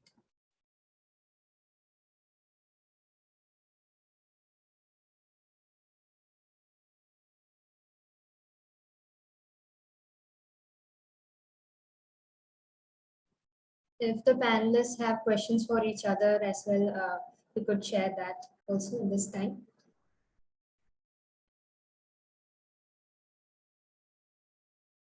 I had a question for the panelists. So just wanted to understand, given that working on intersectionality requires a lot of mindset shift, what are some of the ways in which you went about doing this? And were there any specific challenges that you faced? For example, like I did hear that, for example, like capability building is one thing that your organizations have been doing. Prachi also mentioned that giving practical examples of, okay, if somebody is earning this much today, will they do that tomorrow also? Like, those things help. But apart from that, anything else that proved useful for mindset shift, that is something I was interested to understand. Thanks. Can I respond? Yeah. Please go ahead, Prachi. Yeah, so put that on, please. So basically, I'll do a very quick, response on this. And as far as educational programs are concerned, we were working with teachers where, doing this, through trainings was getting difficult. So what we did was, we went in the schools and started teaching children. As in, so that the teachers look at it and see, yes, this is doable, or perhaps there are certain challenges, but then how do we address those challenges? That's one strategy that we use, where we stepped into their shoes and tried certain things to show them. And secondly, when you want a mindset or whatever attitudinal change, what I have kind of understood is that there's, through experience, of course, reading up and all of that is fine, but, you don't push things on the teachers, just listen to them. Teachers as in not just the teachers, but all the stakeholders, where you just listen to them and take whatever they have to say to you, and then, reflect back on what was, why are they resisting it, and work towards that, the root of it, then trying to change. So if you, for example, if I want to say that children with disabilities have every right to be included in your classroom, because the RPWD Act says so, there is huge resistance, and then no, we can't have this, we don't have the skills, we don't have, you are right, the Act says that they have to be included, but we don't have the infrastructure, we don't have the skills. And so that is the resistance that they put up. So listening to that and coming back and then trying to understand, how best you can try and get certain skills there, and get those teachers to work along with you. So that has kind of helped to a large extent, where you take whatever they have to say and do not try to defend the message that you are going to give. Yes, this doesn't. Sometimes it helps in just raising up your hands and says, yes, this looks like it's not going to work for now, and let's stop it, and then let's see how we can work together to change things or whatever. Is there any way out of this? So that is one way. Prachi will add. I think sometimes it does make a difference to put them in those situations. So for example, while working with teachers and working with the mental health aspect, we first do maybe a stress management and workshop kind of for them, because once they realize how stressful they are or how they cannot change certain things, how would the children change? So by involving them to do the work rather than they doing the work for the students, we get them on board doing it for them. So doing a stress management for them helps.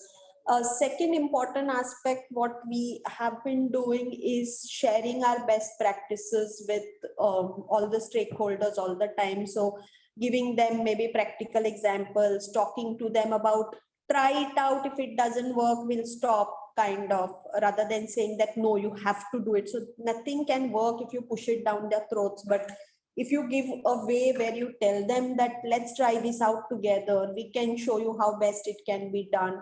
So being there with them rather than being there after them is what we need to be more focused upon, because sometimes I would talk this for, again, no hard feelings, but all NGOs, we sometimes feel that we're doing a lot of favor by getting this work done, and what government cannot do, we are there to do. But we have to also look at their the difficulties the government might have or the teachers might have, because if they've never been trained or never been sensitized to these issues, just going there and making it making them swallow it doesn't work. So you have to somewhere agree with what they have, agree and tell them, yes, this is a difficult challenge. I know it may not work, but let us try. We are there with you. So that support and being there for them becomes much more important, which we try to do all the time with. And yes, sometimes it is very frustrating, but at least instead of not getting maybe 100% things done, we are able to do 60%, and that might itself have a big impact, and they might see the change and they might want to do more. So getting them to taste a little and then opening. So what we call is at a foot in door technique. So we get in with our foot inside, and then once they are happy with that 1 foot of ours getting into their door, open the whole door for us is what we usually try. And it works. Makes sense. That's super helpful to understand, Percy and Prachi. Thank you so much. That helps. Yeah, I'd like to wait to see if anybody has any more questions.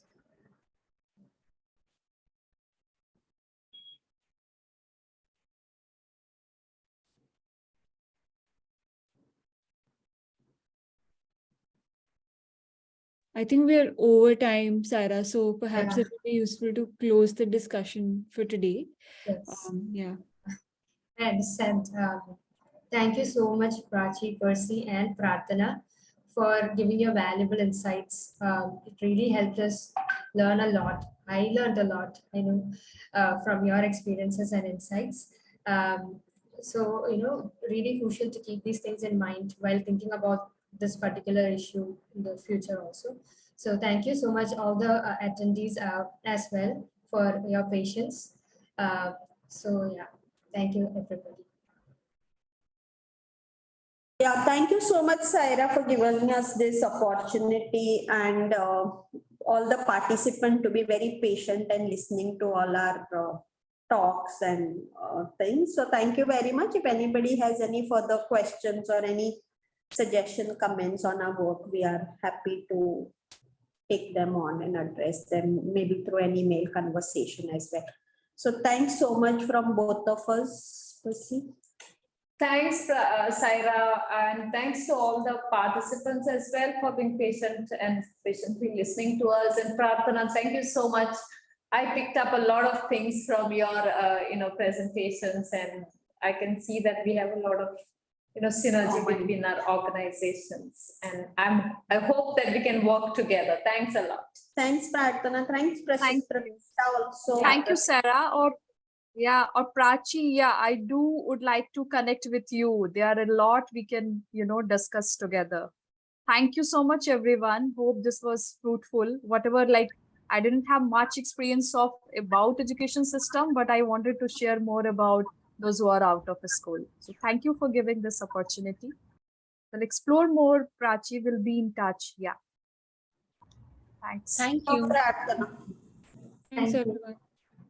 Yeah. Bye-bye. Bye, everybody.